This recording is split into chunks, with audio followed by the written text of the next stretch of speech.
지난 월요일부터 목요일까지 아틀란타에서 열렸던 저희 교회가 속한 ECO 복음언약 장로교 교단 총회에 참석하고 왔습니다. 그 총회 첫날 모임에 저희 총회 이 시너드 이기자키티브 총회 사무총장이신 다나 알렌 목사님이 설교를 하시는데, 설교 첫 초성이 우리 온 교회들이 Extraordinary Prayer and Fasting, 특별하게 기도와 금식에 헌신하자. 그 PCUSA 미국 그 장로교회에 있다가 이 성경적인 신앙을 지키고자 이렇게 교단에서 탈퇴한 교회들 한 380개 이렇게 교회들이 나왔는데, 지금 이제 400여 개 교회가 개척된 교회들이 있어서 400개 교회가 좀 넘었습니다. 이 모든 이 교회들을 향해서 총회 사무총장이 하시는 첫 초성이 특별한 기도와 이 금식을 하며 하나님께 나아가자. 그러면서 얘기하는데, 지금 하나님께서 미국에 새로운 일을, 영적으로 새로운 바람을 일으키고 계신 시즌이라 미국의 성서공회가, 아메리칸 바이블 소사이어티가 해마다 미국의 성경 세일즈를 트래킹하는데, 지난 2025년도에 미국의 성경 세일즈가 13%가 늘었답니다. 사람들이 돈을 내고 성경을 사는, 요즘에 젊은이들은 책 사지 않습니다. 그냥 인터넷으로 다 보는데, 돈을 내고 성경을 사는 성경 판매량이 13% 늘었다는 것은 그만큼 많은 사람들이 성경에 관심을 갖는 사람이 늘었다는 얘기인데, 더 중요한 것은 Gen Z and Millennial, 젊은 세대 가운데, 밀레니엄 세대 이 가운데 그런 성경에 대한 관심이 다른 연령층보다 33% 더 높답니다. 요즘에 그런 얘기가 있습니다. 미국의 교회가 다 위축되는 게 아니라 부흥이 되는데 젊은이들이 교회로 들어오고 있다. 저희 교회도 우리 2세 영어권 열린 예배가 부흥되고 있습니다.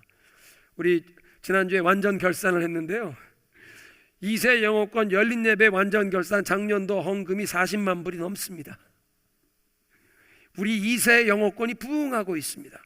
오랫동안 저희 교회가 함께 기도하면서, 하나님 우리 자녀 세대에 이른 비의 은혜를 주옵소서, 부모 세대에 늦은 비의 은혜를 주옵소서 기도해 왔는데, 지금 함께 기도해야 할 때입니다.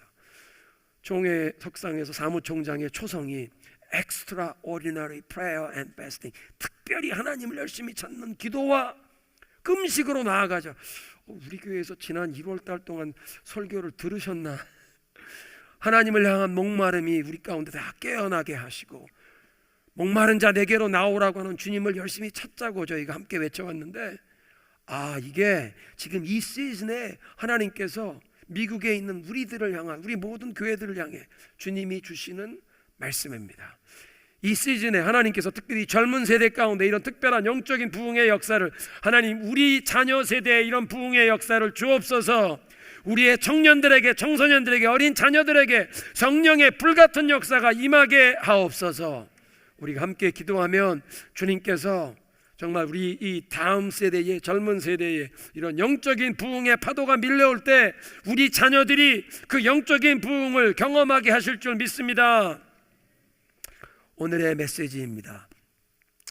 기다리게 하시는 하나님의 사랑을 상고하면서 함께 은혜를 나누기를 원하는데요, 오늘 우리가 함께 읽었던 본문은 예루살렘 근교 베다니 마을에 살던 마르다와 마리아와 그들의 오라버니 나사로에 관한 얘기입니다. 한 가족 안에 이 삼형제가 살고 있는데, 어떤 분들은 그래요. 마르다, 마리아, 나사로 이 세 사람 다 결혼 안 하고 독신으로 살았던 것 같다.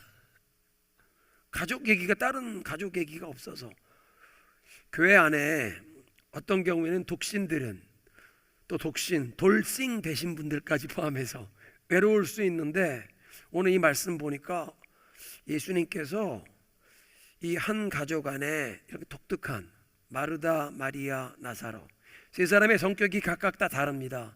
마르다는 굉장히 책임감이 있는, 다른 사람들의 필요를 보고 그 필요를 채워주려는 희생적으로 헌신하고 봉사하는 그런 스타일의 사람인데, 마리아는 섬세한, 영적으로 민감하고 예민한 그런 통찰력이 있는 그런 여인이었습니다. 나사로는 과묵한, 말이 별로 없는 남성이었던 것 같습니다. 성경에 나사로의 말이 발언이 한마디도 기록되어 있지 않습니다. 이렇게 각각 한 가정 안에 세 사람의 독특한 성격을 가진 사람들이 다 다른데 예수님께서 마르다와 마리아와 나사로를 다 사랑하셨다. 그것은 마르다, 마리아, 나사로만 아니라 우리 한 사람 한 사람을 하나님께서 사랑하시는 줄 믿습니다. 우리들의 삶의 정황이, 우리의 배경이 지금 현재 어떤 상태에 있든지 다 다를지라도 하나님께서 우리 한 사람 한 사람을 사랑으로 대해 주시는 줄 믿으시기 바랍니다.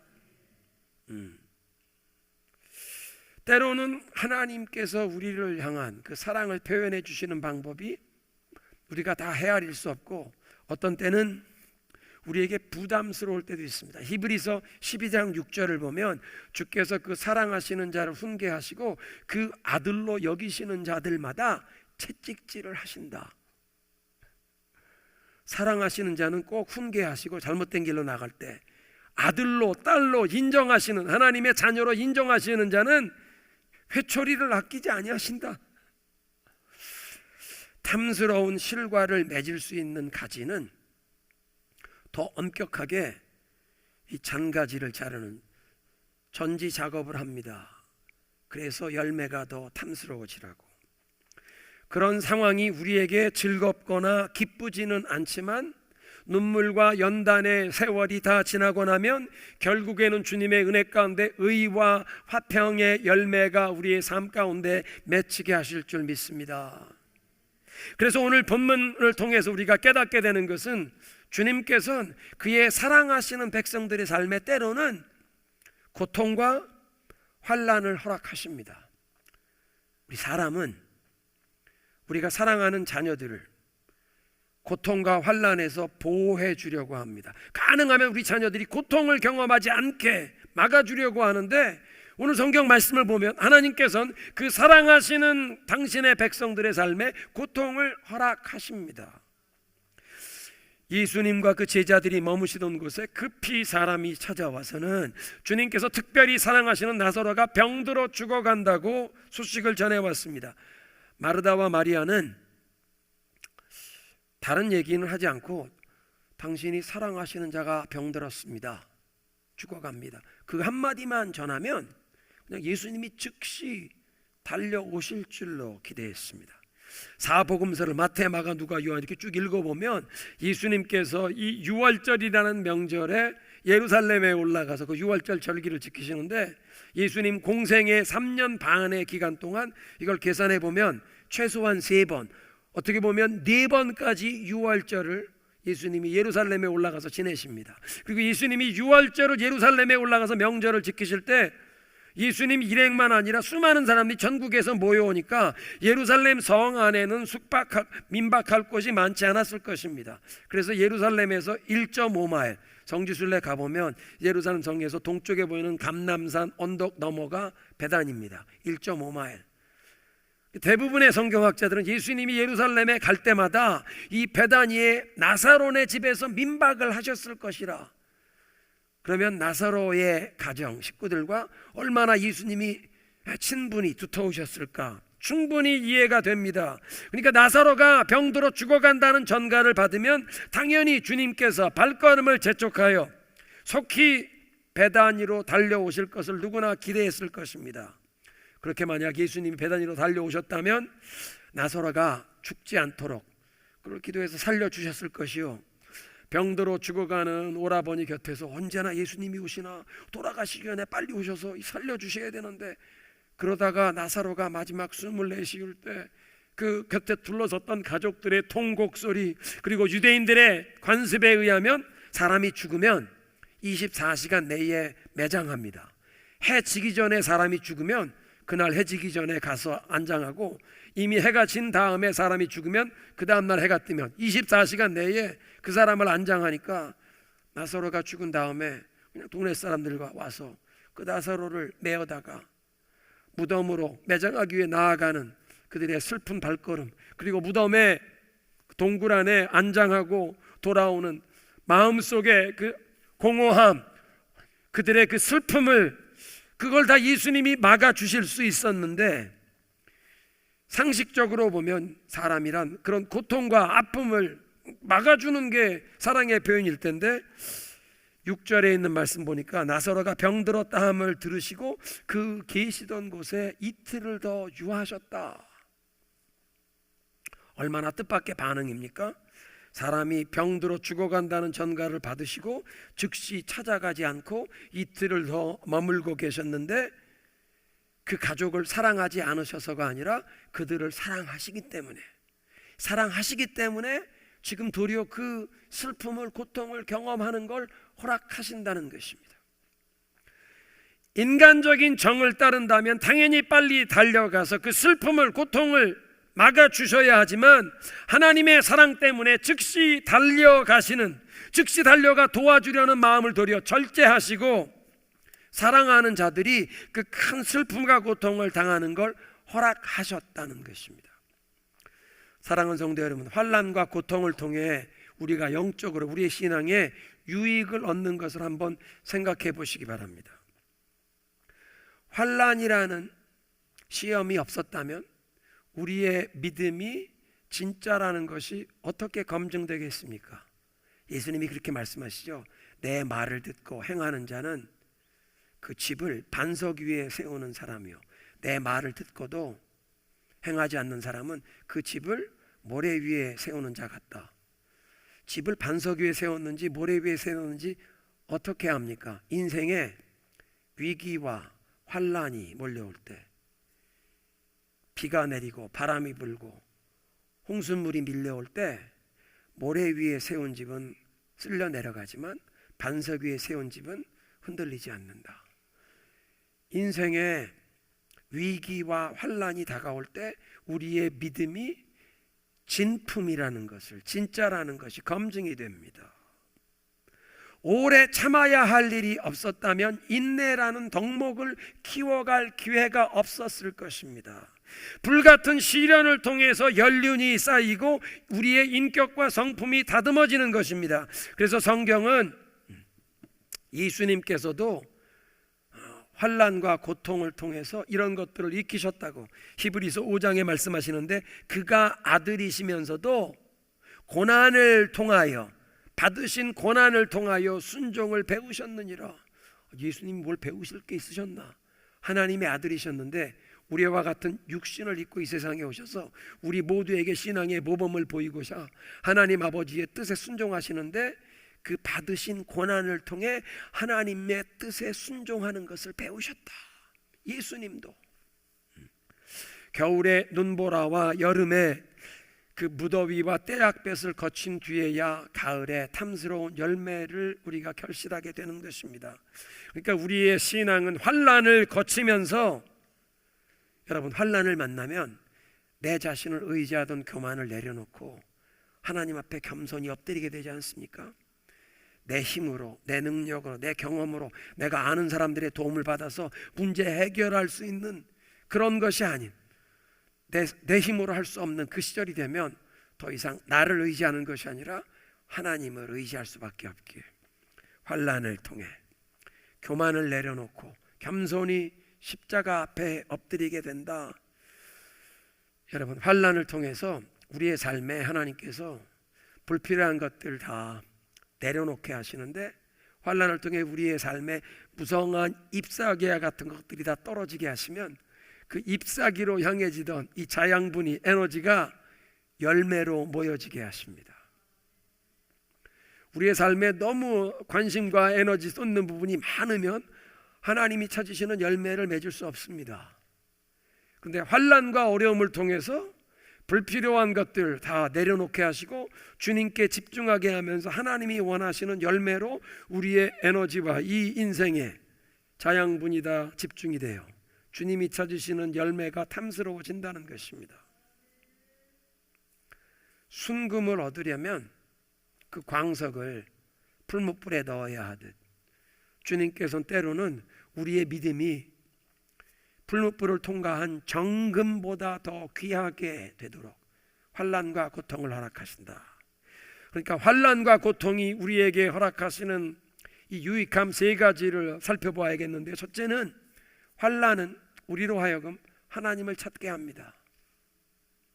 나사로가 건강했을 때에는 주님을 급하게 와서 찾는 사람이 없었지만 나사로가 병들어 죽게 되었을 때 주님을 급히 찾는 사람을 보내었던 것입니다. 마치 쓰나미, 큰 파도가 몰려오면 쓰나미 파도에 자동차만 떠나가 주택까지도 막 다 떠밀려 가지 않습니까?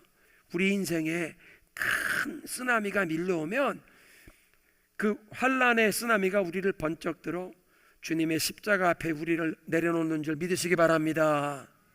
환란과 어려움을 당하면 우리가 하나님을 찾게 되어 있습니다.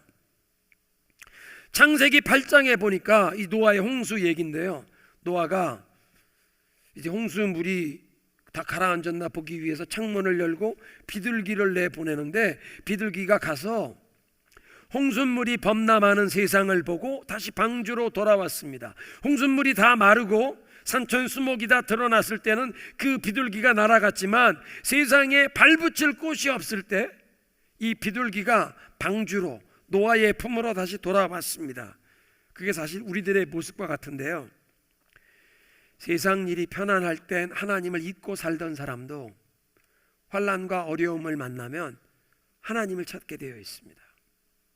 그러니까 교회는 세상에서 성공한 사람들이 찾아와서 자기가 가진 것, 자기가 이룬 것 자랑하면서 대접받는 곳이 아니라 환난을 당하여 세상에서 발붙일 곳, 마음 줄 곳 없는 사람들이 예수님의 품을 찾아 돌아오는 것이 교회인 줄 믿습니다. 세상에서 발붙일 곳 없는 비둘기가 노아의 방주 노아에게 돌아온 것처럼 환난과 어려움을 당하여 누구도 받아주지 않는, 누구에게도 도움을 얻을 수 없는 그런 상황이 된 사람들이 예수님의 품으로 돌아오는 것, 그게 교회입니다. 고통은 우리의 인생에 하나님이 꼭 필요한 분이라는 것을 깨닫게 합니다. 시편 23편을 보십시오. 여호와는 나의 목자시니 내게 부족함이 없도다. 그런데 3인칭으로 그가 나를 푸른 초장에 인도하시고 그가 나를 쉴만한 물가에 인도하신다. 3인칭 그가 하다가 사망의 음침한 골짜기, 그 죽음의 고통의 그림자가 드리운 골짜기에서는 그가라는 3인칭이 아니라 주가, 우리말로는 주라고 번역했지만 영어 성경엔 you, 킹 제임스 성경에는 thou, 내가 사망의 음침한 골짜기를 다닐 때 두려워하지 않을 것은 주께서 나와 함께 계십니다. You are with me. 킹 제임스 버전 성경에는 thou art with me. 사망의 그림자가 드리운 그 어두운 그 고통스러운 곳에선 주님, 그분이 나를 인도하십니다가 아니라 주님이 내 얼굴에 2인칭 내 면전에 내 눈앞에 계신 분으로 하나님의 임재를 경험하는 줄 믿습니다. 한번 따라합니다. 고통을 통해 하나님을 찾게 하시고 고통 중에 하나님의 임재를 경험케 하신다. 믿으십니까? 그러니까 고통은 하나님을 찾게 하는 것입니다. 두 번째로 하나님의 영광의 그 어떤 부분은 우리가 고통과 환난을 통해서만 깨닫고 경험하게 되는 그런 부분이 있습니다. 마리아와 마르다가 예수님을 아주 가까이서 모셨고 예수님께서 예루살렘에 오실 때마다 그 나사로네 집에서 민박을 하셨다면 그 누구보다 예수님을 가까이 모셔서 예수님을 잘 알았겠지만 예수님이 부활이요 생명이신 것은 나사로가 죽는 날까지는 몰랐습니다.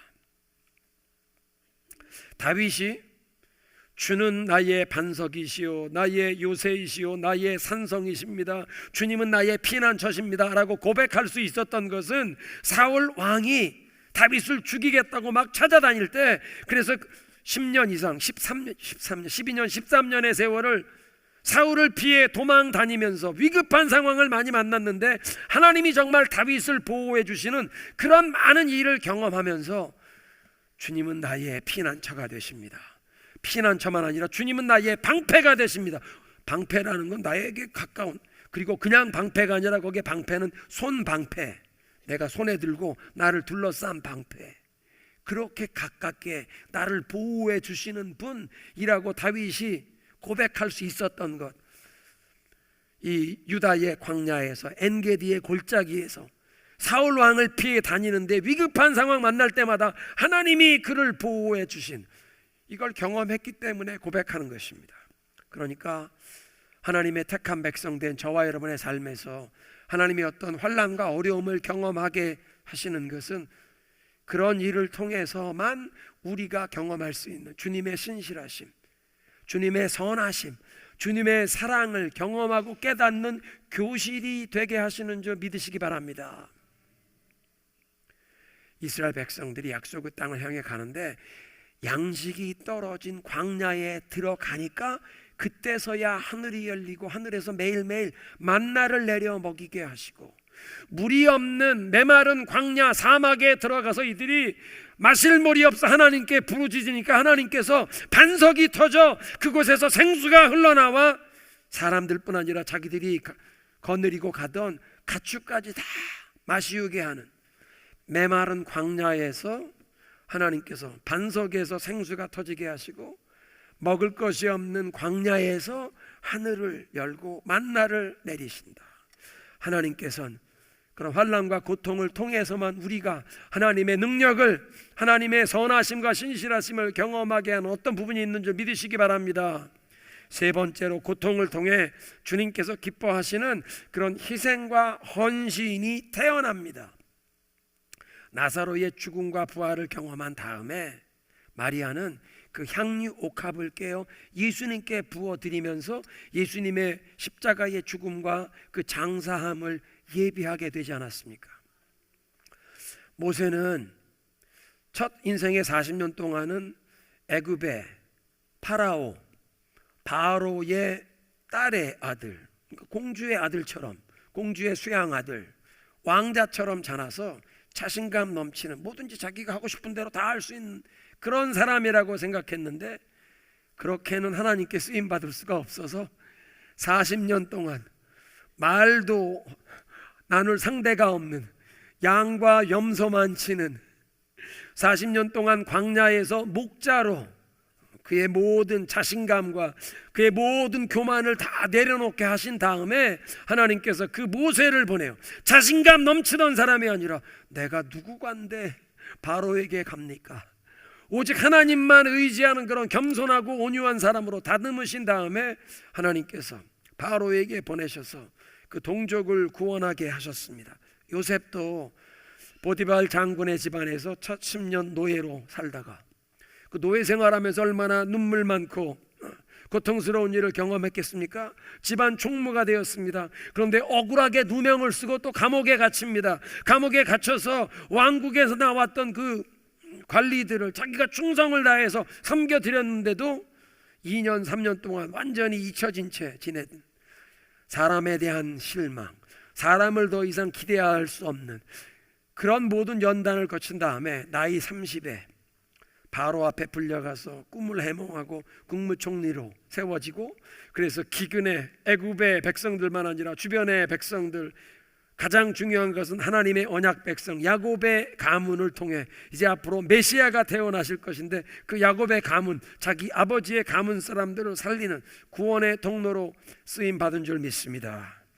그러니까 하나님께서 귀하게 쓰시려는 일꾼마다 먼저 환난과 고통의 광야 학교에서 다듬으시고 철저하게 부수신 후에 사용하시는 줄 믿으시기 바랍니다. 그래서 여러분의 삶에 지금 하나님께서 어떤 환난과 고통을 허락하셨다면, 하나님이 나를 이렇게 다듬으신 후에 하나님의 아름다운 일을 위해 사용하시려는구나, 믿음으로 기대감을 가지시고 주님을 바라보며 인내함으로 나아가시기를 축원합니다. 마리아와 마르다가 오라버니의 죽음이라는 엄청난 슬픔과 고통을 경험했지만 저들이 당한 그 고통을 수많은 사람들을 유익하게 하셨는데, 예수님이 그렇게 말씀하세요. 내가 거기 있지 아니하였던 것을 너희를 위하여 기뻐하노니 이는 너희로 믿게 하려 함이라. 무엇을 믿게 하려고? 예수님께서 부활이요 생명 되신 것을 그들로 보고 듣고 알도록, 믿도록, 예수님이 정말 부활이요 생명의 근원 되심을 그들에게 보여주시기 위해서 마리아와 마르다의 가정이 자기의 사랑하는 가족의 죽음이라는 큰 슬픔과 아픔을 경험하게 하셨지만, 수많은 사람들에게 죽음이 끝이 아니요 예수 그리스도 안에서 부활과 영생의 소망이 있는 것을 보여주신 줄 믿습니다.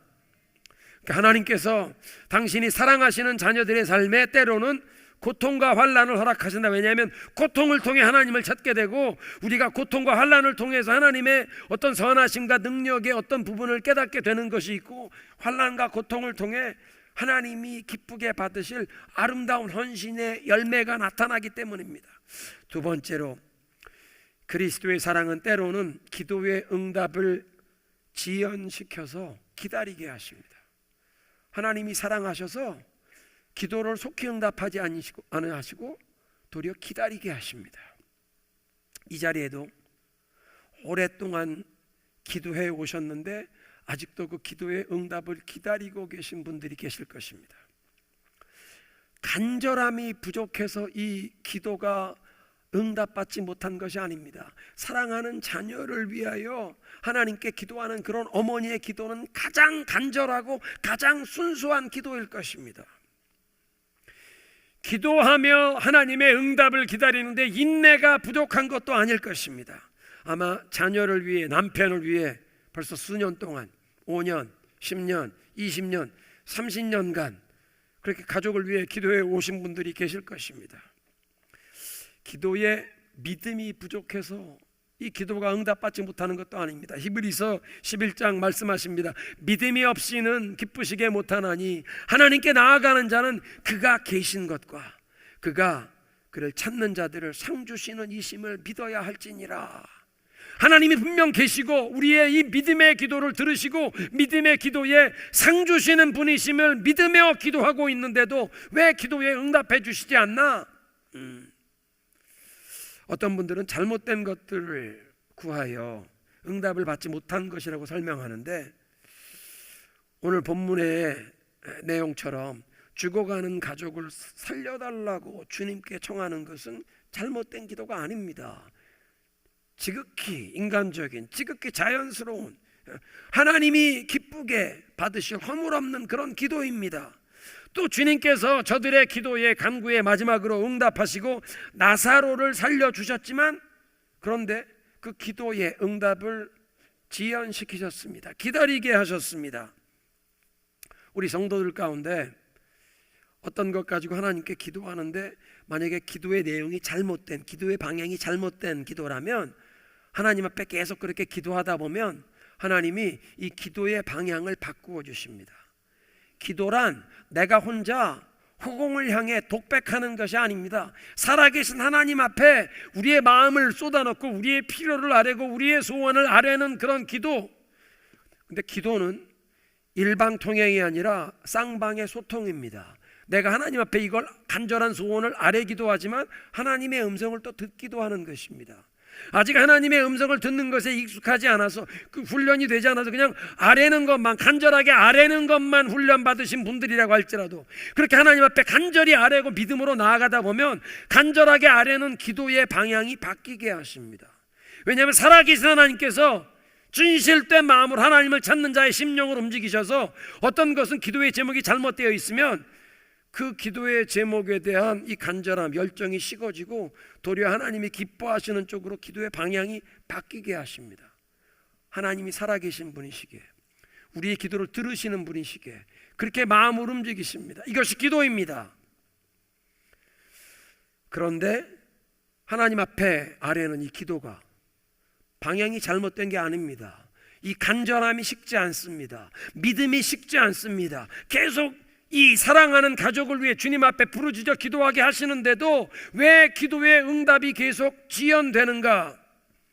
그렇게 하나님께서 기도의 응답 지연되게 하시는 경우에는 이렇게 그 주님이 기뻐하시는 기도 제목인데 그것 가지고 주님을 이렇게 부지런히 더 간절하게 찾는 이 기도를 통해 주님과 지금까지 경험하지 못했던 더 깊은 차원의 친밀하게 주님과 교제하는 영적인 교통을 경험하게 하시고 그 친밀한 주님과의 교통의 자리를 떠나지 않게 하시는 줄 믿으시기 바랍니다. 제가 여기 보너스를 하나 넣어야 될 것 같은데 어제 토요일 새벽에 잠깐 나눴던 말씀인데요. 지금 저희가 2월 달에 들어오면서 사무엘 하의 말씀을 묵상합니다. 사무엘 하 첫 구절, 사무엘 하 1장 1절 보면 다윗이 시글락에 사흘을 머문 후에 사울 왕이 전쟁터에서 전사했다는 소식을 듣게 됩니다. 근데 거기에 시글락에 사흘을 머문 뒤 그 시글락을 그냥 떠나보내시면 안 됩니다. 시글락이라는 도성이 무슨 중요한 의미가 있나? 있습니다. 사무엘상 마지막 장 31장은 사울 왕과 요나단이 전사하는 그 전쟁 얘기인데 그 바로 전장 30장에 보면 이 시글락 얘기가 나옵니다. 다윗이 사울 왕이 자기를 너무 온 나라를 쥐잡듯이 이잡듯이 뒤지면서 잡으려고 하니까 더 이상 본국에 남아있을 수가 없어서 600명의 부하가 있었는데 블레셋에 망명을 합니다. 블레셋 왕이 용맹스러운 장수 다윗이 600명의 부하를 거느리고 오니까 받아주겠다. 근데 다윗이 지혜롭게 나 같은 부족한 사람이 왕도에 어떻게 함께 머뭅니까? 나를 시골에 한 성읍을 주십시오.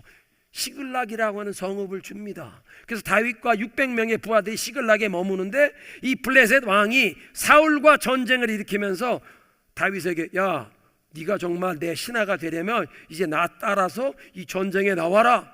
네 당연히 충성을 보이겠습니다. 그리고 600명을 데리고 블레셋 왕의 군대에 함께 전쟁에 나가는데 누구와 싸우러 나가요? 사울과 이스라엘 백성과 동족과. 그런데 마침 전쟁 때 딱 갔더니 블레셋의 장수들이 폐하 절대로 이러면 안 됩니다. 저 다윗과 이스라엘 사람들 우리 편에서 같이 나갔다가 뒤에서 갑자기 얘들 마음이 변해서 우리를 공격하면 큰일 납니다. 절대로 다윗은 우리 편에서 함께 전쟁에 나가면 안 됩니다. 그러니까 왕이 야 다윗 이 다른 장수들이 너 안 된다니까 가라. 아니 나는 왕에게 충성하려고 하는데 싸우게 해주세요. 너는 가라. 아이고 네. 못 이기는 척하고 가지만 하나님의 백성들과 싸우는 일이 없어진 거예요. 그래서 전쟁터에서 집으로 돌아오는데 3일이 걸렸어요.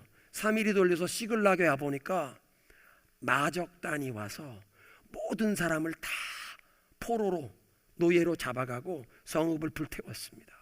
그 모습을 보고 다윗의 600명의 부하들이 자기들 처자식들이 끌려갔으니까 막 목을 놓고 방성대곡하는데 울 기력이 없을 정도로 울다가 마지막에 야 이게 다 다윗 때문에 이런 일이 일어났다. 돌 들어 치자.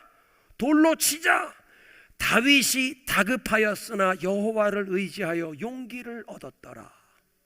그리고 그 다급한 상황에 에봇을 가져와라. 여호와께 묻자. 하나님 제가 이 마적단을 추격할 수 있겠습니까? 하나님이 응답하십니다. 가라.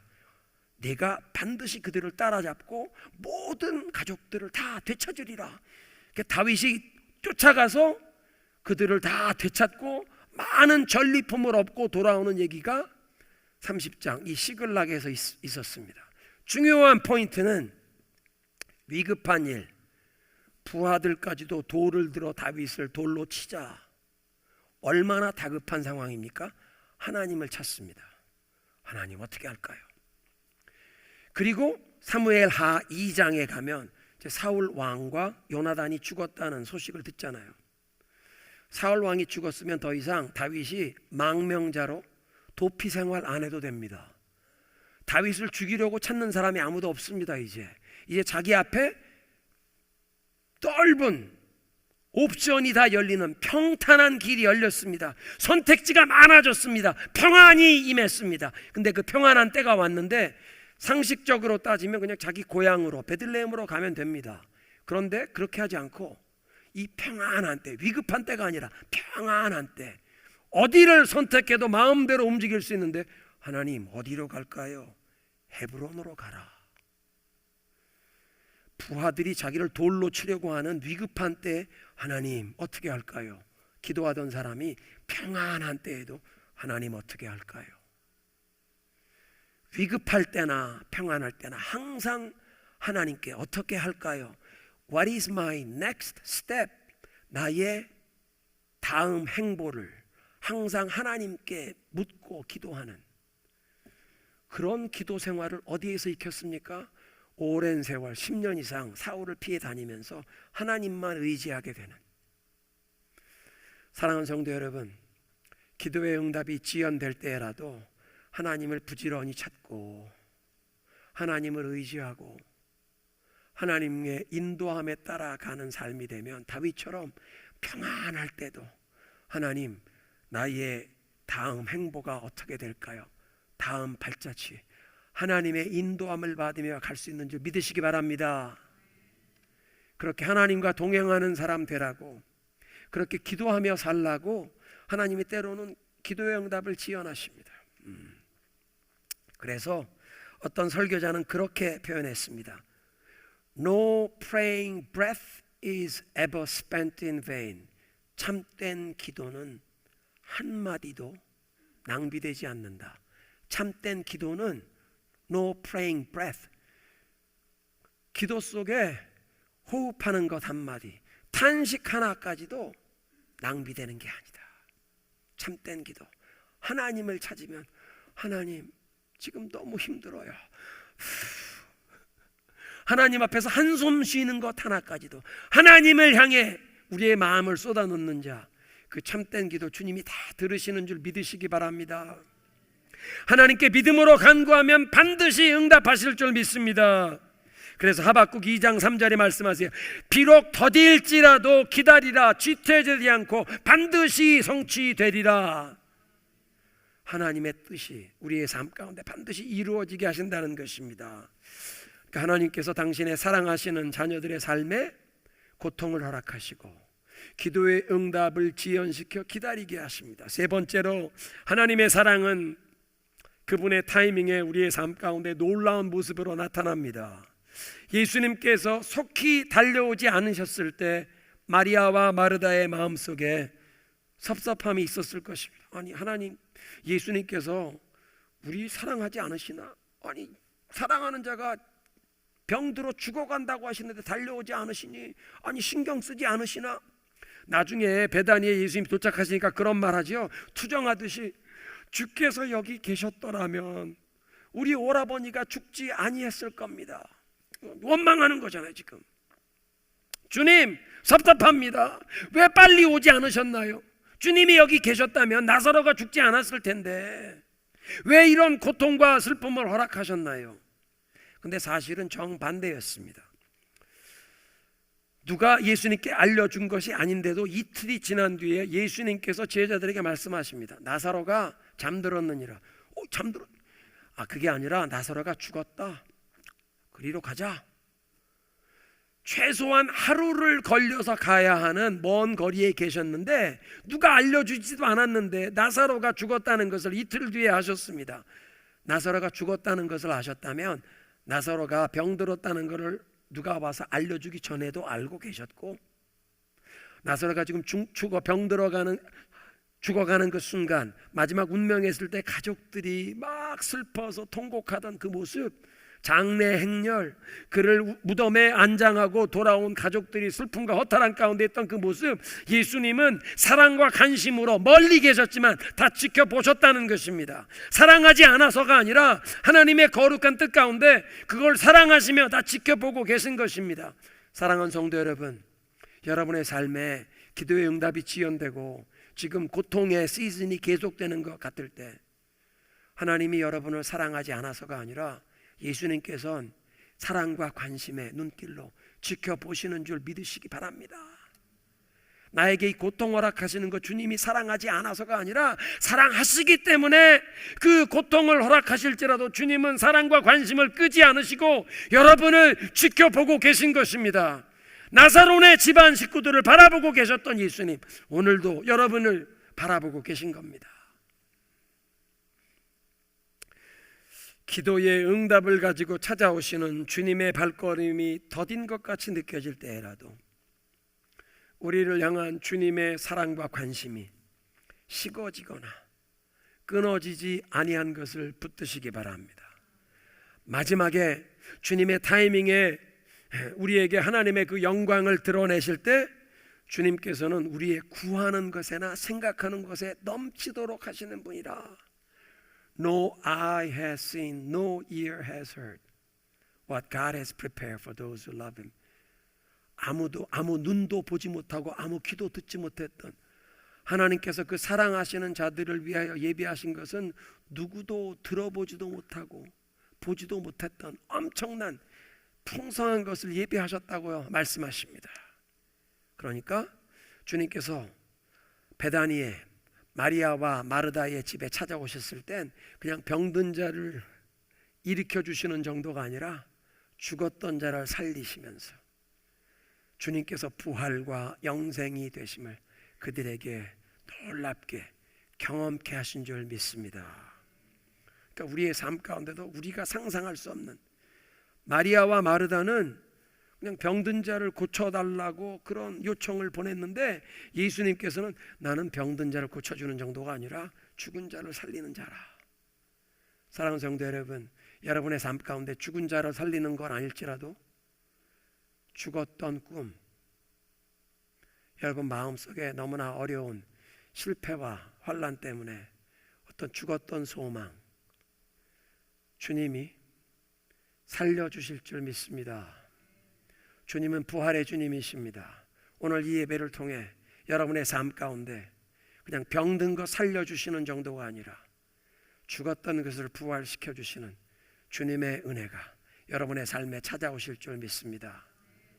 사랑 가운데 기다리게 하시는 하나님, 기도의 응답을 지연시키시는 하나님, 사랑하지 않아서가 아니라 사랑하셔서 하나님의 때에 그 영광을 더 놀랍게 우리가 상상하지 못하는 정도로 드러내시기 위해서 그렇게 하시는 분이십니다. 그런 주님을 향한 우리의 신뢰를, 하나님 기도의 응답이 지연될지라도 우리를 향한 주님의 그 선하심, 신실하심이, 사랑이, 관심이 끊어지지 않은 것을 고백합니다.